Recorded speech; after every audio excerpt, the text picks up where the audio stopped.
It's a very beautiful morning, and I must say good morning and welcome to another interesting edition of AM Cafe on Impact Africa Television. I am Anu Akomolafe.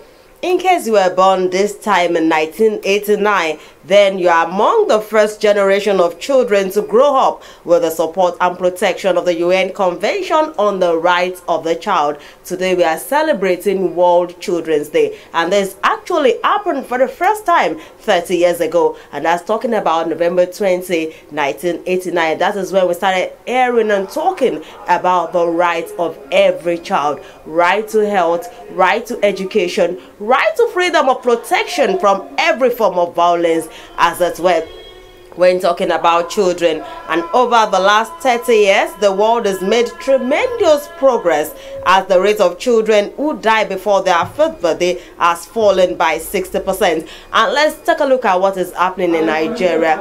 In Nigeria, do we actually have that? As it were, are people still enjoying this particular rights in Nigeria? What are the rights of the girl child? What are the rights of children generally? Yes, we can say Nigeria is making progress in this regard, talking about the rights of the child, but there is still much more area to cover, and this is exactly what we'll be focusing on this particular day. What are these other areas that we should be talking about? The first thing that will readily come to mind when we talk about the rights of the child is the rate of out-of-school children in Nigeria. What exactly are we doing? We've been told that 10.5 million children are out of school, and so many states in Nigeria is making frantic efforts to reverse the trend. But are we actually getting there? There is still much more areas to be covered. Thankfully, UBEC has taken the mantle. UNICEF is doing a wow job to ensure that we do not have cases of out-of-school children again in Nigeria. But we must talk about the causes, and that's talking about poverty. Poverty has eaten deep into the fabric of the system, that oftentimes parents normally complain that they do not have the wherewithal to send their children to school. And we all know that education is the bedrock of development. Education is the right of every child. A child that is not trained, a child that is not educated will definitely become a serious problem, a challenge to the society tomorrow. And we must start talking about the health sector. How many children have access to primary health care? We must start looking at a situation where our primary health care centers are not just there, that they are functional, that children have access. I know that there are some states that from age 0 to 5 they have free access to health. You go there, you collect your medications free. But is it all states that have keyed into it? Yes, some are actually talking about state health insurance for children to also have access, but we know that there are some people that may not still be able to afford this insurance no matter how little they are. So I'm looking forward to a situation where we'll have states that we actually say that from age 0 to 5 we are going to operate free. Let pregnant women and children from age 0 to 5 come and they have free treatment. Some states have been able to do it, and so I know it is quite possible. That way we'll be able to catch more and more children. They will have access to free medical care, and that way we will not be having cases of neonatal death, which we all know that is on the increase in Nigeria. We are having more and more neonatal deaths. This will actually be averted when every child have access to basic primary health care center, and not just a primary health care center, but equipped one, functional one, with doctors on ground. Because what we normally see in so many situations is you go to primary health care center and you discover that there is no doctor on ground, or the place is not actually well equipped and funded. But if you have a place that is well equipped, funded and functional, it will help every child. And that takes me to another issue of abuse, and that's talking about street hawking. We've had situations, so many worrisome cases where you see children on the street hawking, children who are under 10, children who are under 8, and you now start asking yourself, why should these children work so hard to support their parents? It is the duty of the parent to support and assist these children. It is not for us to allow our children to go hawking on the street. So many evils, so many things have happened to the children along the way. Some of them might be kidnapped. Some of them have been sexually molested and all forms of abuse, or because we exposed them early. And so many of them, even from research, the research have shown that they do not want to go back to school because they do already know what it takes to earn money, and so they do not want to go back to the classrooms. We see them roaming the street. So parents should not say that, oh, because I do not have money, it is an excuse for me to allow my children to roam on the street and hawk. We must realize that there are so many dangers inherent in street hawking, and we must start talking about it. Another vital issue is the issue of rape cases. We have seen so many underage children being raped. It is high time that parents educate their children on the reason why their children must stay safe, protected, speak out. If any child feels that his rights is actually being violated, the child should be encouraged to speak out. Parents should stop shouting down their children, because oftentimes these children do not have that courage to go to their parents and say, oh, mommy, daddy, this is exactly what is happening to me oftentimes. And so we must start telling and talking to our children. We must encourage them to speak out when they have this issue. And that's all about World Children's Day. We shall be doing and talking a lot about that today. And from there, I move on to what happened yesterday, and that's talking about World Toilets Day. And that's another major issue in Nigeria, because the first thing that comes to mind is, what is it about toilets? But we know the after effect. We know cholera. How many of our facilities, when you go to public places, do you find public toilets? And that is why we have open defecation on the increase in Nigeria that has led to so many diseases all around us. We must start talking about the need. In fact, it's another way to generate IGR. For some states, it's another way for the local government to look inward. If you have public facilities, if you have mobile toilets all around, that when people are pressed, they can easily visit and pay a token. That way you earn more income, and you also make sure that you are promoting hygiene. The hand washing technique is there. You are actually promoting hygiene while making money. So I would expect policymakers to look inward and say, oh, let's embrace this issue of having public toilets everywhere. And that way we make money and we ensure a clean environment. And we must continue to sensitize people on the need to discourage open defecation. People should not go onto the river channels to say, oh, let me quickly defecate here. It is a bad habit, it is not hygienic, and it is not good for the society. I can talk on that number. I have to take a break now, and when we come back, it will be time for news headlines. Don't go anywhere. It's good to know that you're still there. And of course, we're moving straight to our first discussion segment on the program this morning. Now we're looking at the issue of 1 trillion naira spent on NAS in 10 years.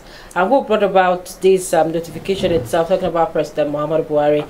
And these are what some of the dailies are reporting. President Muhammadu Buhari has said that the over 1 trillion naira spent on the constituency projects of National Assembly members in the last 10 years has produced no results. It said data collected from Nigerians in rural communities show that they had not felt the impact of such projects. Buhari spoke at the National Summit on Diminishing Corruption in Public Sector, which opened at the State House Conference Center on Tuesday in Abuja. That's the issue before us, the concern of the president itself, talking about constituency projects. I will know, as a matter of fact, that even the ICPC has been trying to ensure that it tracks some of these projects and ensure that there is delivery on some of the abandoned constituency projects, as the case may be. To look at all of this development with us this morning is the person of Mr. Moka Popola. He's a public affairs analyst, and we are looking at 1 trillion naira spent on us in 10 years. It's good to have you on the program. Good morning, this beautiful morning. Good morning. It's nice being with you again. We all know that when it comes to constituency project, there's always been controversies around it. So the question is there any need for constituency projects? Is it adding value, or has it been abused?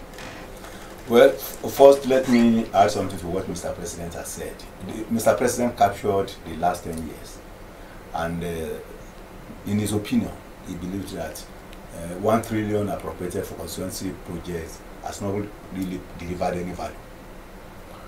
But ICPC went beyond that and looked at 19 years, of our democracy, and said that over 2 trillion has gone into constituency projects, and they are all both of the same opinion that it has not delivered value.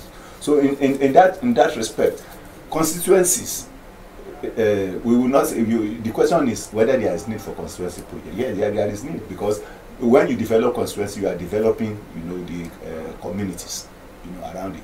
But who handles it? How do we do it? I think that is where the problem is. You know, I asked that question because oftentimes it's a duty of the executive to carry out these duties. The legislatures are to make bills. But the legislators are always of the opinion that when they go back to their constituencies, they will ask them, what have you done? Oh, I've raised bills. Is that what we eat? Is that what we No, it is not just about bills. They are also supposed to, raise concerns about the needs of their people. And then bring about relevant projects to their respective communities, because a project that is relevant to a constituency in your state may be different from a project that is relevant to of the most need to the people of to a constituency in Nasarawa. So they are supposed to, apart from making laws, they are supposed to also bring about the So are we saying they have not been doing this? In bringing that is what will be used to appropriate funds for development of those constituencies. But that's where their own job should end. Let's look at the monitoring mechanism itself. If you look at the constituency project, as the case may be, the lawmakers have this kind of duties to carry out, the personality duties, oversight over time. But who monitors? Because there is this principle of checks and balances. Who ensure, for instance, that some of these projects being earmarked at the communities level? Because what the president is saying, that data collected at the community level shows that they've not been significant progress. So who monitors when monies are being disbursed to ensure that maybe pipelines are fixed, maybe, for instance, more electricity network within some of these communities, or better road system, or even water system? Who monitors these activities? Are we looking at the ministries that are saddled with some of these responsibilities? Are we looking at a separate government agencies, or are we looking at anti-graft agencies? Because ICPC appears to be the one tracking some of these things. Where do we peg it? Who should monitor all of this? The monitoring, for me, it should come from different perspectives, but it has been totally abandoned. The legislature that's supposed to be doing the oversight has completely abandoned, their own role and moved into a different area. Because how do you now monitor? How do you do oversight in a project that you have already put your own personality? What we find is that when projects are now, identified. I don't understand. Like, they put their personalities into the project. What does that mean? So what it means is that they identify the projects, get money appropriated, and they now get involved in the selection of the contractor. Okay. And they now get involved in the selection of the contractor. That's their own responsibility should end with. But what is the responsibility of BPE if the lawmakers, for instance, are the ones choosing the contractors to work on some of these? It is not as if the BPE is not involved, but you find that the kind of system that we run, there is a networking. The legislator that is interested, in certain projects in his community is also the one recommending. The contractor, the BP will just do the normal, all righteousness to be fulfilled in terms of official documentation and all that, and they say, oh, Muka Popola has won the contract. And the same lawmaker will now be interacting with the contractor. It is not his business. We have seen situations. That one should be within the purview of the executive, the execution of the project. You have identified the project. The project has been approved, money has been appropriated. That is all. Your own is now to monitor by way of oversight how the project is going on. We have seen situations where we have legislators coming up with boreholes, coming up with schools, some structures and all sorts. But we have also seen situations where they only come home and what you see them is distributing bikes. Yes. To their constituents. Yes. I now start asking, are these also part of project? Because oftentimes when you ask them, they will say this is what the people need. The people actually told them that that is, you see, along the line, what is supposed to be for developmental purposes is now converted to job for all. Is now converted to dishing out handouts, because and you see that it is just another area of sleaze. Another area of sleaze, in like the security vote that we have been crying about also in this country. The legislature found a way of cornering, you know, part of the budget into their own purview, instead of, you know, just doing their own job, allow, you know, the executive to handle the execution of the projects. So the underlying, the undeclared mission is clear, that it is just to put projects on paper and then find a way. But oftentimes we tend to blame legislators. But I'm also aware that there was a time where interviewing a legislator, and she told us that people will come to him, the constituents, and say, leave the roads, we do not want the roads. No, that is unfair on the people. There is no way leaders of any community will tell any legislature that we don't. They demand stomach infrastructures. No, when you talk about stomach infrastructure, they are asking for support. Anybody, even you that you are not a legislator, that you are not working for government, don't you have relatives who come to you for assistance? So if they during electioneering campaigns and all that, they drag people out of their homes, carry them all over the place. When they succeed in that campaign and they are happy that you are there, they expect that you should also, you know, let's look at the money. So the mere that they come to them, the mere that they come to them does not mean that the real developmental projects should be. Let's look at the money, the volume of money involved there, 1 trillion naira. And of course, it's a huge amount of money.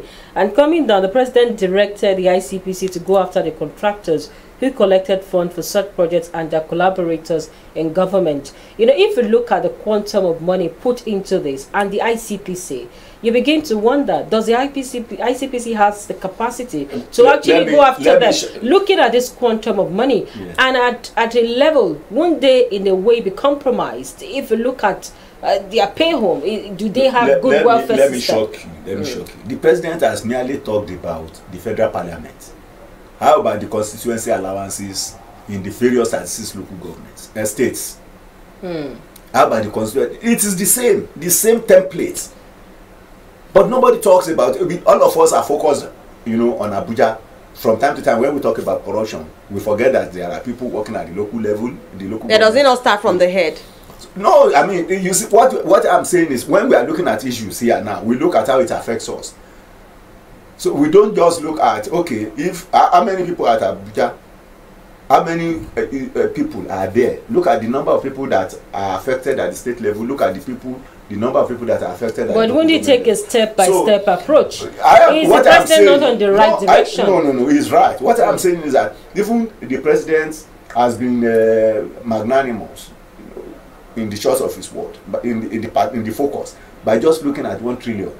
By the time we look at what has gone into other states, we might probably be talking about 5 trillion. But the fight against corruption itself, is it being holistic? Given the fact that we've seen recovery of looted funds severally in this country being reported, and of course we've had instances that it will be looked at and they've ensured that some of these monies, those ones that are meant for public purse, will go into the public treasury, and those ones that are meant for private companies will be returned. But we've not heard any explanation to that. We've just been hearing recovery, fighting against corruption. Is there sincerity in even the recovery? Now, the government is saying that go and recover some of these funds and ensure that it's put into the right channel. But what happens when all of these monies are recovered? Are they really being used for the right purpose? Let's look at Abacha loot, for instance. It's been received. And of course, we've been having part funds coming into the country. What is it being used for? You know, is the fight against corruption, is it sincere in the real sense of it? I do not think that I'm satisfied, you know, with the way recovered loot have been accounted for. Sometimes we look at it and you begin to ask yourself, is this money not being reduced? Because I mean, all you just hear is that yes, some recoveries are made, some people are prosecuted or being prosecuted, some convictions have been made and all that, and that will be the end. If public funds have been stolen and you have recovered it, where are you putting that fund? If you have, you know, collected the fund and you have a bulk, you know, amount that you want to channel into the next budget, then the Nigerian people should know that, okay, because when you want to borrow, you let us know. When you recover, you let us know. The one that you recovered, you don't let us know where you have put it. So this is why in some cases, apart from... So you feel that we do not have enough transparency, as it were, when it comes to all of these things? We do not have enough sincerity of purpose in the way the anti-corruption is being pursued. First, in the direction where a thief today, as labeled by government, will become a friend of the government the following day.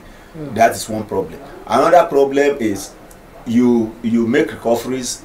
You tell us, you know, at the time that you are pursuing that person, yes, so person stole 2 billion. You make us realize that you have recovered some money and all that, and at the end of the day, you know, because you've said people that are concerned. If you talk about even sanitizing the process, shouldn't the president start from his party? Because, for instance, there are some lawmakers who are still standing trial for corruption, but somehow did they come to the party of the president, and we've not heard much about some of their cases. If at all he's saying that he wants to sanitize the process and ensure that abandoned projects are well dealt with and have the monies recovered, shouldn't he also look at his party? There are members there who have been accused of corruption and monies have not been returned into the treasury. They are still sitting as lawmakers. What do we have to say about all of this? In the area of corruption, it is the only area that this administration has not built on the previous, the effort of the previous. But this government actually said that's the mantra. That's what they're going to be looking at. They are doing it. They are doing it their own way.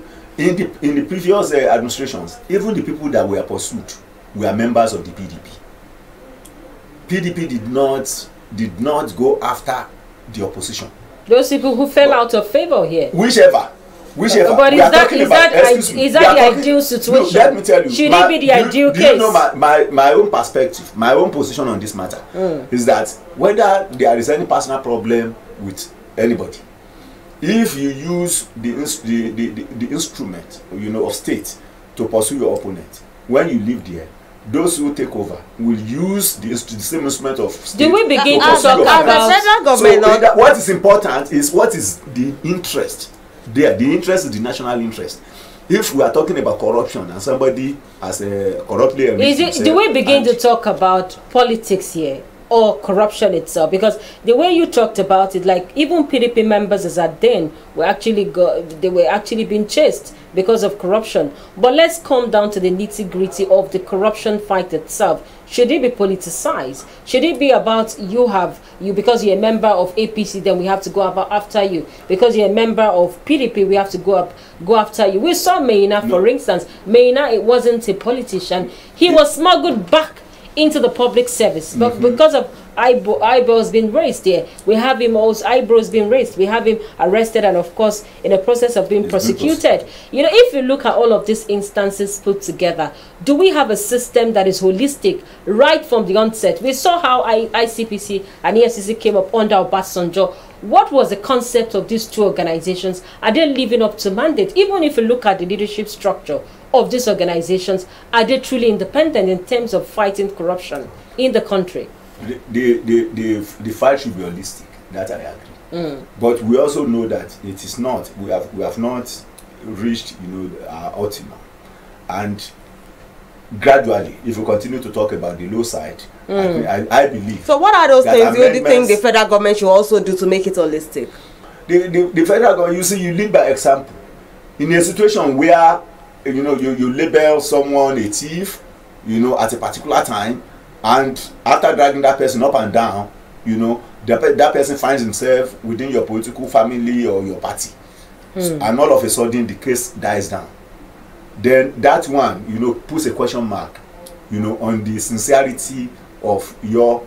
On this issue of constituency projects, what are your expectations from the federal government? Because oftentimes we'll see judiciary being labeled, we see other arms being labeled, and now is the turn of the National Assembly. What are those expectations, the changes you would think you want to see? The changes are clear. It's just that over the years, you know, people have been. It's not that the public have been, you know, talking about all these things, you know, for years. So the changes that we want to see is that the legislature, they should work, you know, within their own, you know, constitutional role. Their role should end with identifying whatever constitutional. Do you think that can scale in Nigeria with expectation of the masses? No, of course. Why not? because it is the same masses that are suffering. So if projects are denied them, developments are denied them, why would they not support the government? We have seen so many of the National Assembly members who lost their seats because people felt that they did not feel their impact when they were there. That one is another issue. The issue is because people, rather than look at this, they look up to the system, for sustenance. They are looking at individuals. If the system is made better, the economy is good, and people can live very well, they won't be chasing individuals for their well-being.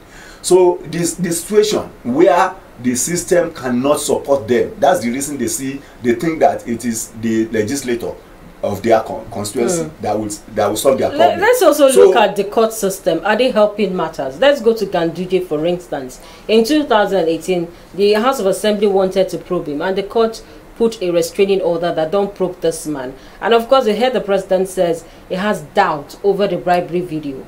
If you put all of these instances together, is the court really making the process easier? Because by the time somebody has been accused of corruption, this person runs to the court to get an ex parte injunction. We are in this country where an ex-governor got a kind of interlocutory order that he can never be arrested and is walking free. His administration has been put on doubt in terms of scaling, in terms of corruption here, but he's walking free under a court order.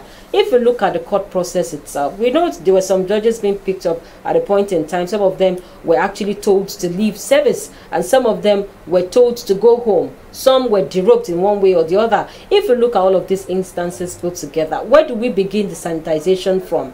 Do we start off from the political class, the judiciary, which are supposed in a way to be a custodian of the law and interpret the law for us? If you look at all of these factors, where do we start from? Well, I will not blame the court. The court did not write our laws. But they are custodian of the law. No. And they should interpret the law. The thing is this. Their own is to interpret the law. So if a bad law is... what makes a law bad? I mean, when a law says shall, and you go to court and a lawyer is telling the judge that shall doesn't mean compulsory. No, there is no compulsion. No, I mean, you can imagine. When you have instances like that, you see, do we have the law being played with? It is not. I mean, lawyers exploit the loopholes in any law.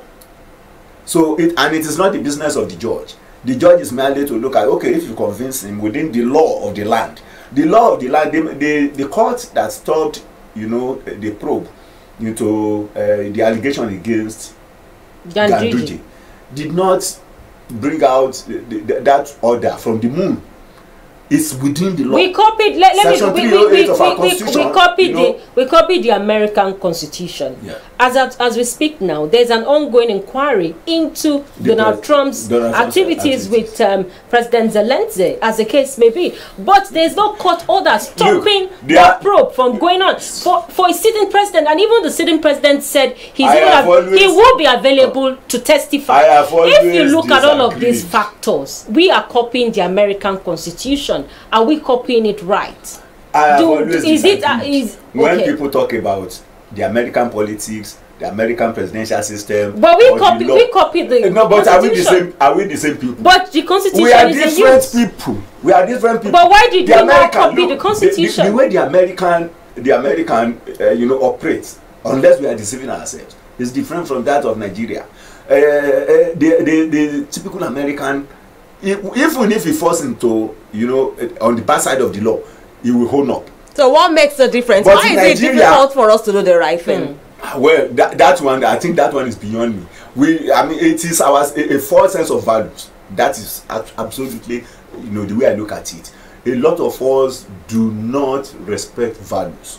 So we feel comfortable, with the wrong thing. Is it just about the value or a systemic thing? It is systemic. Yeah, when we talk about value, we are talking about, a flawed system. So in a situation where people don't respect values, where they don't have, respect for dignity and all that, so you see that they won't care doing anything, and they can always find justification for a bad thing. Because back to this issue that we are talking about, I am looking at a situation whereby we will have a change, where there is monitoring mechanism, but is it not just going to be another lip service, just saying it, and at the end of the day, things will not change? The president has done something. He has put the National Assembly on the spot. He has put them on the spotlight. People are now going to be talking. People have been talking about it. The presidency has not been bold enough until now to say, look. Yeah, they being bold now. Talking about it. At least does it make them bold? No, at least saying it's an allegation against them, and coming from the level of Mr. President, it's a very weighty allegation. So now, whether they like it or not, people will now be reminding not the National Assembly. The National Assembly will not want to do anything. They will not do anything. But Nigerians will be reminding Mr. President, look, you told us that this thing is happening. Should it continue? And in all cases in the past, once they feel that, oh, people have not stopped disturbing us about this thing, you see that they find a way. Does the presidency has that credibility to actually give the confidence to the people? Because you talked about the people asking questions that, okay, the president has actually brought this into limelight. If you look at the credibility, is there trust in the system? Can the people trust the system as the case is now?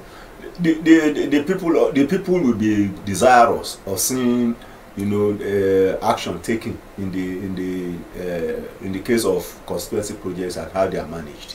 So Nigerians want their constituency developed, and I think they will want to give the benefit of the doubt that, well, any action taken to redress the situation should be encouraged. I think they want to give. We are talking about 19 years ago, and that takes us to 1999 when it started. So are we saying that from the inception of this particular democracy, the last democracy, we have not gotten it right at all? Absolutely, yes, that is correct. That's good, and we know all these things. People have been talking about it. When we hear that yes, quarterly they pay this kind of amount to each legislature for constituency projects and all that, and we don't get anything. Nigerians are getting to a stage where they have resigned to fate. They talk. When they don't get answers, and we are in a situation, in a country where it's a nation of a day and a drama. By the time you talk about something else will happen, and we are forgotten about that one. But there are definitely. This is not one issue that Nigerians will forget easily. Even if you don't act on it, you will continue to talk about it. Constituency project, security votes, What happens to the power of recall? Doesn't the people have the power? It's a very complex situation. That's why. Why is it complex? It's in our constitution, and it's the right of the people. If somebody is not representing the constituents well, they should be recalled. For instance, the first time it was ever tried was in the case of Dino Melaye.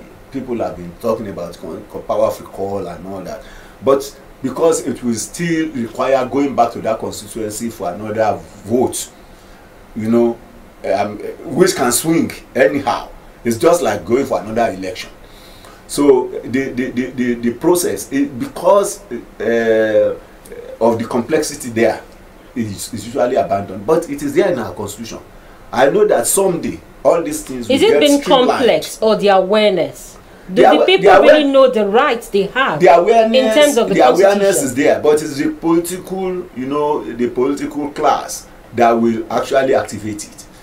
If there is an issue among them and they feel that the general public will only be watching, but it is the political class that can activate it and say, look, these are representatives we want to recall. And that takes me to the issue once they try to find a middle ground, and you see that they abandon. That takes me to the issue of separation of powers. Oftentimes you see the executive doing the job of some legislators and later doing the job of the executive, and that is what is happening. Because at a point where the legislature ends up and allow the executive to continue, is everybody wants to claim their state and say, oh, let me complete it. Do you see us actually getting this right in the aspect of separation of powers? There is separation of powers. What we have is imposition, of responsibility. People don't seem to understand, the delineation between what is supposed to be the role of the legislature, the role of the judiciary, the role of the executive, and the one that is most overbearing of the three is the executive in any case, because it is the executive that is spoon-feeding the other two arms, because they are also looking to the executive for favors and all that, you find that in most cases, even Nigerians who have become so, I'm sorry to use the word, so complacent. I don't want to use the word docile, so complacent to the extent that people will be saying, no, the legislature should work with the presidency. What is the business of a legislature working with it? Do your own job. You are supposed to be the watchdog to the, you know, the power of checks and balances to the executive. But Nigerians will even be campaigning that, oh, I mean, in the case of the Saraki era now, they said no, because there was no synergy. What kind of synergy? You are saying that they should always agree. Even when they belong to the same party. So if what you are expecting is that they must always agree, then the issue of checks and balances is being downplayed. They must disagree. Okay, because our time is fast spent, what are some of the solutions to all of this development itself? The solution to me is that in the case, I mean, looking at the constituency project, government should be firm. Mr. President has talked about it now. The ICPC started something as far back as April this year, you know, tracking projects in 12 states. They should go further, you know, pursue it to the logical end. Let us see how much has been appropriated, what percentage, you know, of projects have been accomplished. Then wherever. What modalities will they be using to ascertain that? They are set up very complex. No, since February, since April, they set up a committee. You know, taking stakeholders, you know, into that committee to track projects, and they picked 2 states per region per zone, making 12 states. So these ones, I'm sure that they've been working on it. Let them conclude the project, the assignment. Track this project. Let us see what has been done and what has not been done. We must say thank you so much. And has not worked. Collect the money from okay, we must say thank you so much to Mr. Muka Popola. And of course, we've been speaking on 1 trillion naira spent on NAS in 10 years. That's talking about constituency projects without any form of development itself. We must say thank you for being here. And of course, we hope that some of the modalities and suggestions will be looked at critically to ensure that those who have made away with the monies meant for constituency projects return them. We take this break. When we come back, it will be another guest and another topic. Please stay with us. Thank you so much, everyone, for still staying with us. It's nice to know you are still there. We are moving on to another conversation entirely, and I'm so excited because that's actually talking about World Children's Day. And we all know what children means to each and every one of us. Today is World Children's Day and the 30th anniversary of the Convention of the Rights of the Child. It is a day to call attention to the right to education, right to health, and all other rights, and giving every child a fair chance to survive. And this is what we shall be looking at this beautiful morning. We have a guest in the house, and she will be talking about this particular issue, Dr. Lateef Dairo. It's good to have you here, ma'am. It's great to have you here. Good morning. You are more or less education consultant. If you look at the African society, let's come to Nigeria. What is wrong with our psyche when it comes to educating a boy and a girl child, as the case may be? We've seen, if you go on the streets now, you see instances where they are trying to make ends meet for their household when they are supposed to be in school. And even sometimes some of them are supposed to be in school, possibly because they have not been paid in terms of some of their welfare in the school, their tuition here. You see some of them loitering the streets. So how do we ensure that there is, I know your state, for instance, has a policy where it's more or less like you have free access to education, but how free is this access to education itself? What is the premium placed on education of children in Nigeria? Thank you very much. Now there is child rights as regards to children's education in Nigeria. I think during Obasanjo's regime, it is now compulsory for children, compulsory education for all children till basic 9. That is free education from primary up to junior secondary school. How free? How free is it? Are they not going to be paying some levy beyond what the government is saying? When you say education is free, now it determines the way each of these state governments is going to run. In some states, it is totally free. They are not paying anything. They will be given even stationaries to be given to them free. But in some states, they are required to bring in their stationery materials. And then, but in some states, they don't pay tuition in all states when it comes to primary and junior secondary education. Maybe some of the fee they can levy, there may be parent teachers association fee and the rest. Dr. Latifat, actually you talked about education being free from basic 1 to 9, but we have seen that according to UNICEF statistics, 10.5 million children are out of school, despite the fact that it's free. Now, what is left for the government is to enforce the Child Rights Act to education. That is, apart from ensuring that all these categories are in school, any parent that fail to ensure that his or her children are in school has to be taken to court. They have to be sanctioned. And I think that is what the... Under which law? Does the Child Rights Act actually respect that fact that parents need to be prosecuted when they do not allow? Does the Child Rights Law Act actually provide for that? Yes, it does. It's now, you know, because of the political situation we are, sometimes most of these politicians, they don't want to lose their credibility. But when you look at the situation is now getting out of hand, you see majority of the children are now on the streets. It is now necessary for every state government to prosecute parents that don't allow their children to be. You talked about prosecution, but we have seen issues of street hawking. And so many people have come, subsequent governments have come and gone, and they'll say, oh, we'll pick them up. Their parents will come and bail them. And eventually you see the children back on the streets. You see, there are 3 categories of children on the streets. You have some, they will go home to sleep. Some, they will stay outside. They have a place where they pay about 50 naira per night. Yes.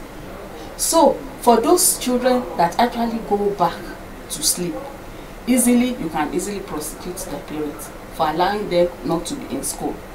For those sleeping under bridges or paying some amount, you have the landowners, the landlords.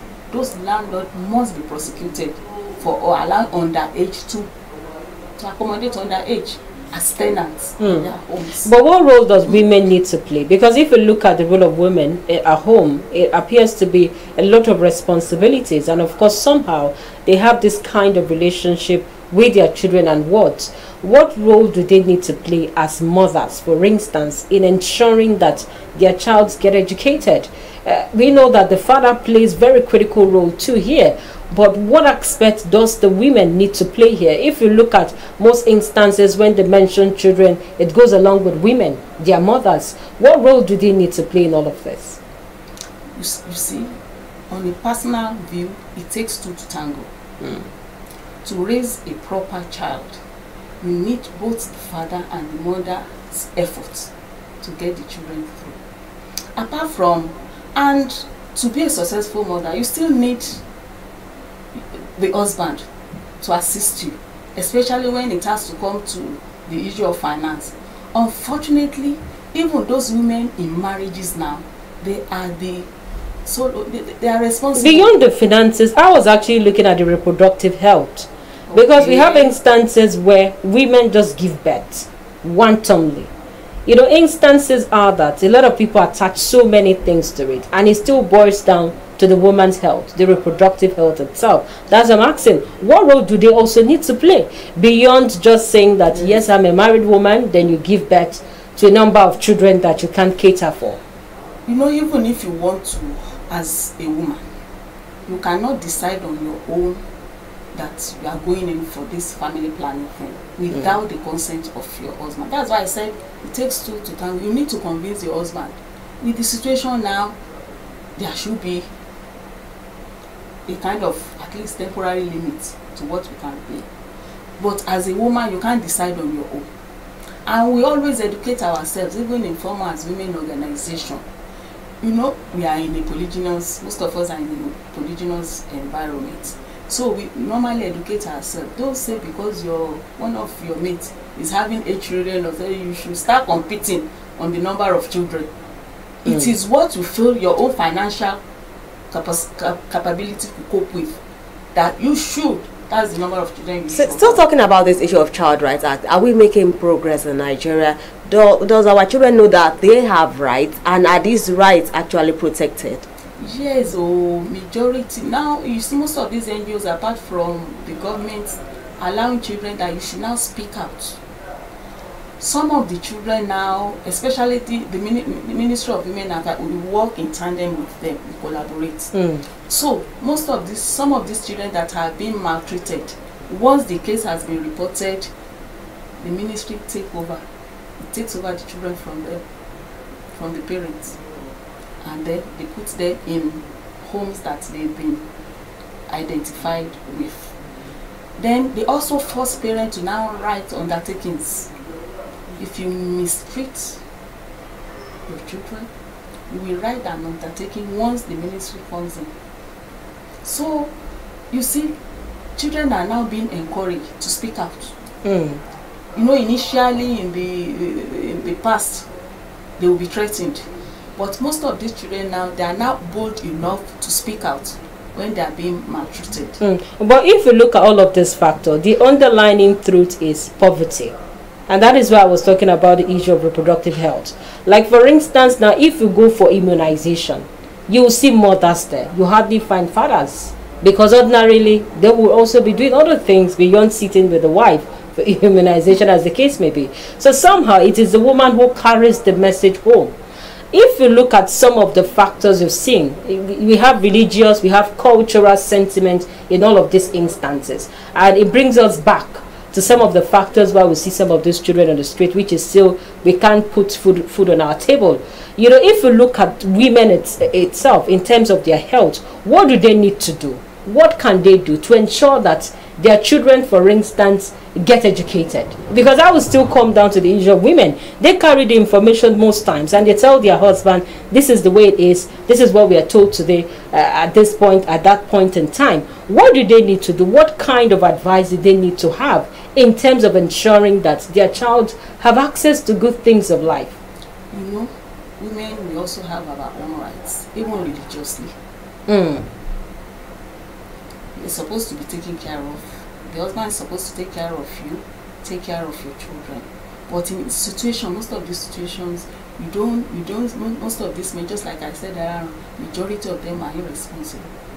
Not out of poverty, in some cases. But out of share that I also work for myself when I was young. So the children should also go out and do whatever. Not poverty. Not even poverty. Some. Not even, we've seen cases like that. Not out of poverty. Now it is now left for the woman. What do you want for your children? Before even going into marriage at all. Before I got married, I have some basic things. I determine how my children are going to look like, the type of education I want to give them. And that is what I pursue. But we've seen cases where some men will go and report to religious leaders and organizations that, my wife has refused to keep giving birth again, even when he knows that he cannot take care of those ones that the woman has already had. If I refuse to give her, the religion allows you to bring in another woman if you still want children. If you still want children, it doesn't matter, it doesn't have to come from me.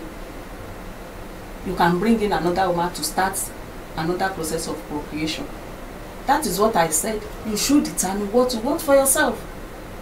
What damage has culture caused? Because if you look at, in some aspect, I don't know if it's still tenable in some culture, that girls, for instance, should not go to school because they end up in the kitchen. And of course, you have this idea being sold down to generations to come that after all, you would remove that name and you become somebody's wife. Why do you need to go through all the rigors of the school when you will end up in the kitchen at the end of the day? What harm has culture does to some of these things that we've seen? That was in the olden days, not now. But we still see underage marriages going on. Yes. So what explanation do we give to that? Even when you see girls who are supposed to be in school. Even while that, you see some of these children, while they are still married, they still go back to school. Is this supposed to be the case? That is not supposed. That is the what you can do at least to be able even to convince.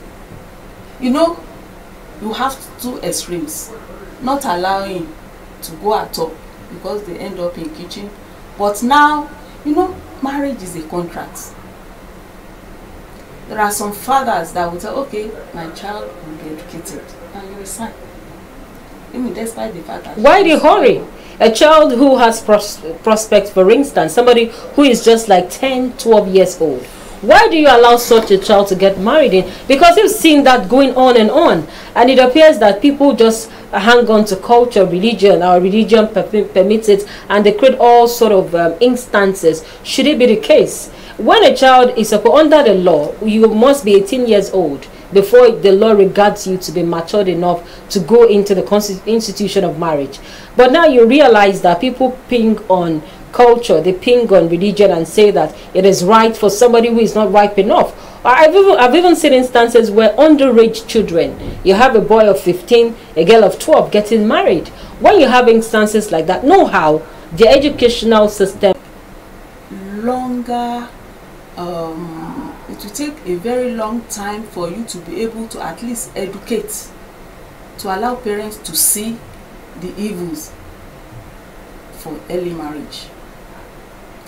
Even as I said, when you have two extremes, you'll be able to showcase some of these women that have gone through educational, that have pursued the educational thing, and they've been successful.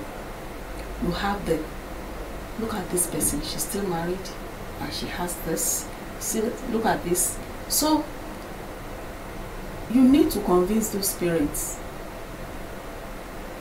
of the need for their children. So they are not and convinced. That takes me to the issue of child abuse, because it's now something that's very, very rampant now. You see a child of 5 years being abused, a child of even 4 months at times. I now keep wondering, why have we have the prevalence of child abuse? Who is protecting the child, the rights of this child? And oftentimes the court will have asked for evidence, when in most cases we do not have the evidences. There are evidences. It's because parents refuse to prosecute. Is that the case? Or they've not seen precedents that would allow them to go and say they are pursuing a case? Now, I'll give you an example. We have a very similar case that someone was handling. Only for the family of that particular man to start wanting to blackmail someone. And even the children, the other children from other wives are saying, you are the one that put our father in the prison. The father was trying to molest, even he molested his own daughter. So you see, if you've been listening, you will not be able to prosecute that particular, and that is what has been happening. It is now led for a mother to have maltreated. We even find some mothers maltreating their children. Because of the experiences they are having with their husband. We have cases like that.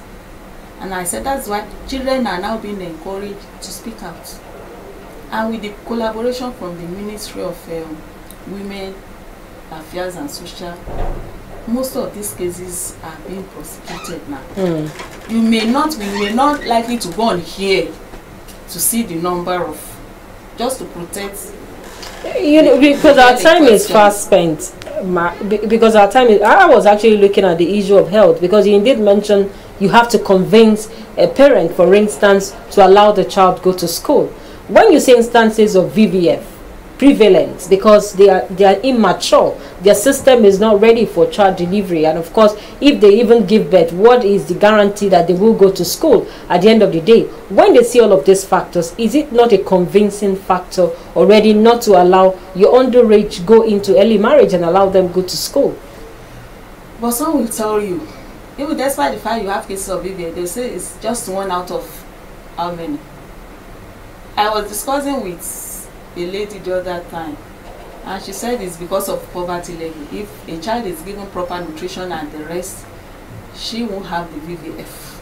And I said, there are body conformation of individuals, but if you look at the harm that this early marriage is doing, at least you should be able to convince. So as we wrap up on this program, what are those changes that you like policymakers to look into, especially when it comes to child rights? Let them enforce forcefully the Child Rights Acts. Let them be able to prosecute parents that refuse to allow their children to be in school, and at the same time maltreating them, allowing them to go on the streets to start selling instead of them being in school. I must say thank you so much. We must say thank you so much to Dr. Latifa Daro, and of course she is an education consultant, a member of Form 1 here in Oyo State. We must say thank you for being here, and we'll be looking at World Children's Day 2019. We hope that the Child Rights Act will begin to be implemented in states that are yet to domesticate it. From here in Ibadan studio, I am Bolabo Female School, and of course we have to join our Lagos State studios itself.